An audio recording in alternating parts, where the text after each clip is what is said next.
আজকে আমি একটা রেসিপি তৈরি করব লাল শাক ভাজি।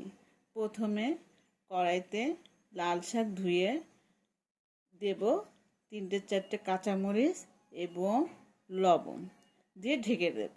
ঢেকে দিলে আস্তে আস্তে যখন লাল শাকটা পানি ছেড়ে দেবে, আস্তে আস্তে পানি শুকিয়ে যাবে, তখন আমি আরেকটা ফ্রাই প্যান ইউজ করে তার ভিতরে অয়েল এবং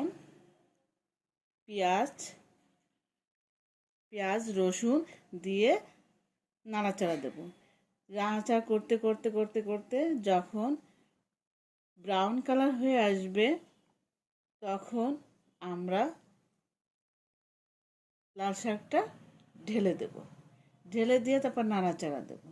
নাড়াচাড়া দিতে দিতে দিতে যখন আস্তে আস্তে শুকিয়ে আসবে, পানিটা টেনে আসবে, একটু ভাজা ভাজা হবে, তখন আমরা নামিয়ে